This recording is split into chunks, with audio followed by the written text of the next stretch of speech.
Hi, welcome back to MHA insights. आज का हमारा टॉपिक है नारकोटिक ड्रग्स, जो हेल्थ केयर और पब्लिक अवेयरनेस दोनों के लिए बहुत इंपॉर्टेंट है। तो चलिए इस इंपॉर्टेंट टॉपिक को सिंपल वे में समझते हैं। इंट्रोडक्शन।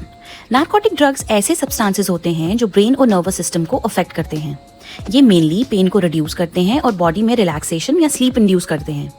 कुछ नारकोटिक ड्रग्स मेडिकली यूजफुल होती हैं, स्पेशली सिवियर पेन मैनेजमेंट में, लेकिन कुछ ड्रग्स इलीगल और हाईली एडिक्टिव भी होती हैं।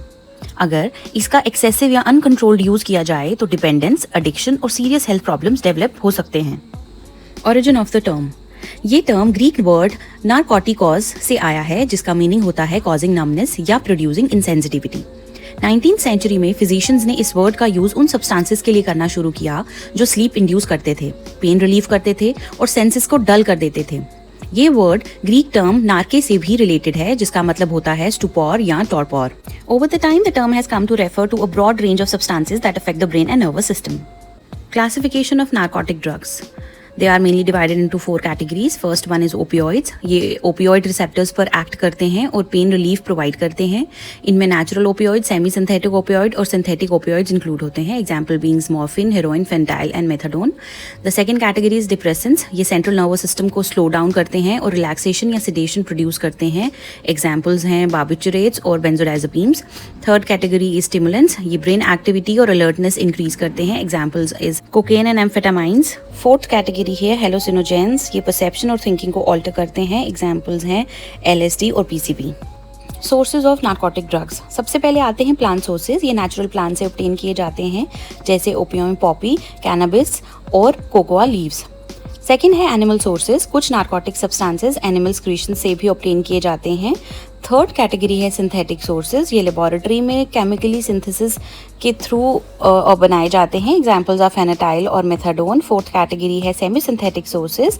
ये नेचुरल कंपाउंड्स को केमिकली मॉडिफाई करके बनाए जाते हैं, जैसे कि हेरोइन और oxycodone. Medical use of narcotic drugs. Narcotic drugs का सबसे इंपॉर्टेंट यूज होता है पेन रिलीफ। ये सिवियर पेन कंडीशंस जैसे कैंसर, पेन, ट्रॉमा या पोस्ट सर्जिकल पेन में यूज की जाती हैं। इनका यूज एनेस्थीसिया के ड्यूरिंग भी होता है टू रिड्यूस एंजाइटी और प्रोवाइड सेडेशन।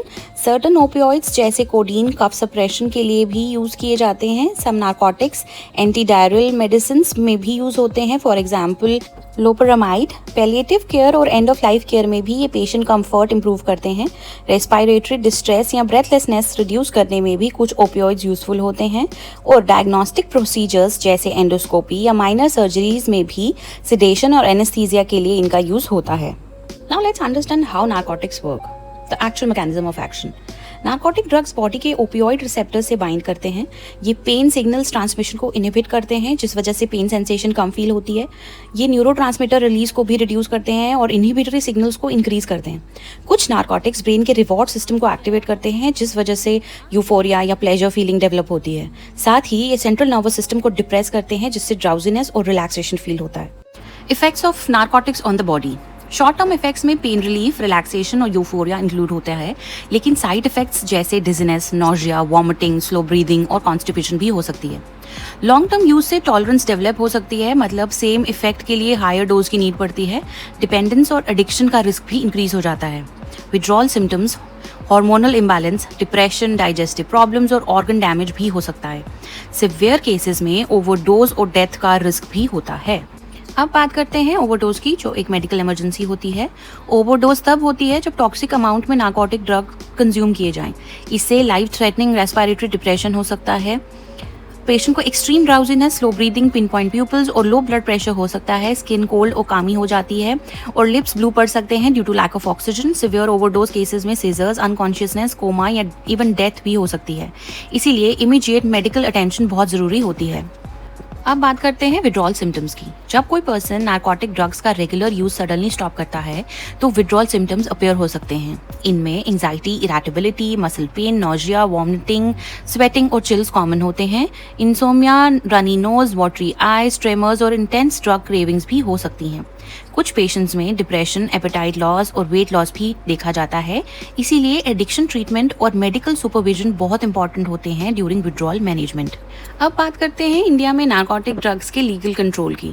इंडिया में नारकोटिक ड्रग्स को कंट्रोल करने के लिए NDPS एक्ट 1985 यानी narcotic drugs and psychotropic substances act लागू किया गया है। ये law production, manufacture, possession, sale, transport, import, export और यूज ऑफ नारकोटिक ड्रग्स को रेगुलेट करता है। सिर्फ मेडिकल और साइंटिफिक पर्पसेस के लिए प्रॉपर लाइसेंस और ऑथराइजेशन के अंडर ही इनका यूज अलाउड होता है। ओपियम, पॉपी और कैनाबिस कल्टीवेशन भी रेगुलेटेड होती है और इसीलिए गवर्नमेंट लाइसेंस रिक्वायर्ड होता है। ये एक्ट अथॉरिटीज को सर्च, सीज और अरेस्ट का पूरा पावर भी देता है under specific legal conditions. NDPS acts में पनिशमेंट्स क्वांटिटी के अकॉर्डिंग वेरी करते हैं। स्मॉल क्वांटिटी के लिए इम्प्रिजनमेंट और फाइन हो सकता है, जबकि कमर्शियल क्वांटिटी के लिए स्ट्रिक्ट पनिशमेंट और लॉन्ग टर्म इम्प्रिजनमेंट दी जा सकती है। रिपीट ऑफेंसेस में पनिशमेंट और भी ज़्यादा सिवियर हो सकता है।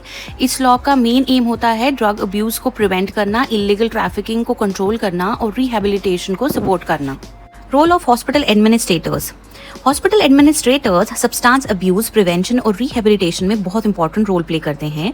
ये हॉस्पिटल पॉलिसीज डेवलप और इम्प्लीमेंट करते हैं फॉर प्रिवेंशन, आइडेंटिफिकेशन, ट्रीटमेंट और rehabilitation of addiction cases. Resource allocation भी इनकी रिस्पॉन्सिबिलिटी होती है, जैसे कि फंड्स, मैन पावर और इंफ्रास्ट्रक्चर प्रोवाइड करना। हेल्थ केयर स्टाफ के लिए रेगुलर ट्रेनिंग और अवेयरनेस प्रोग्राम्स ऑर्गेनाइज किए जाते हैं ताकि एडिक्शन को अर्ली स्टेज में आइडेंटिफाई किया जा सके। हॉस्पिटल एडमिनिस्ट्रेटर्स मल्टीडिसिप्लिनरी कोऑर्डिनेशन भी इंश्योर करते हैं बिटवीन डॉक्टर्स, नर्सेज, काउंसलर्स और साइकेट्रिस्ट्स। ये मॉनिटरिंग और इवैल्यूएशन के थ्रू सर्विस क्वालिटी और पेशेंट आउटकम्स को इम्प्रूव करते हैं। कम्युनिटी अवेयरनेस कैंपेन्स और आउटरीच प्रोग्राम्स को सपोर्ट करना भी इनका इंपॉर्टेंट रोल होता है। साथ ही ये लीगल और एथिकल कंप्लायंस मेंटेन करते हैं अकॉर्डिंग टू NDPS एक्ट और health care regulations. Prevention and rehabilitation. Prevention side में एजुकेशन और अवेयरनेस प्रोग्राम्स बहुत इंपॉर्टेंट होते हैं। स्कूल्स, कॉलेजेस और कम्युनिटीज में अवेयरनेस क्रिएट की जाती है regarding harmful effects of drug abuse. Early identification और टाइमली इंटरवेंशन से एडिक्शन रिस्क को रिड्यूस किया जा सकता है। फैमिली इन्वॉल्वमेंट और इमोशनल सपोर्ट भी रिकवरी में मेजर रोल प्ले करता है। Life skills training, stress management और डिसीजन मेकिंग एबिलिटीज डेवलप करना भी इंपॉर्टेंट है। गवर्नमेंट पॉलिसीज और रेगुलेशंस एडिक्टिव सब्सटेंसेस की अवेलेबिलिटी को कंट्रोल करने में हेल्प करते हैं। अब बात करते हैं रिहेबिलिटेशन की। तो डिटॉक्सिफिकेशन सबसे पहला स्टेप होता है, जहां मेडिकली सुपरवाइज ट्रीटमेंट दिया जाता है। काउंसलिंग और साइकोथेरेपी इमोशनल और साइकोलॉजिकल सपोर्ट प्रोवाइड करते हैं। मेडिकल ट्रीटमेंट विड्रॉल सिम्टम्स और मेंटल हेल्थ डिसऑर्डर्स मैनेज करने में हेल्प करता है। सपोर्ट ग्रुप्स जैसे NA और AA पेशेंट्स को मोटिवेशन और पीर सपोर्ट देते हैं। वोकेशनल ट्रेनिंग और आफ्टर केयर प्रोग्राम्स पेशेंट को नॉर्मल लाइफ में वापस इंटीग्रेट करने में हेल्प करते हैं। I hope this video helped you understand the topic in simple and easy way. Thank you so much for watching. Stay informed, stay healthy, and see you in the next video. Bye.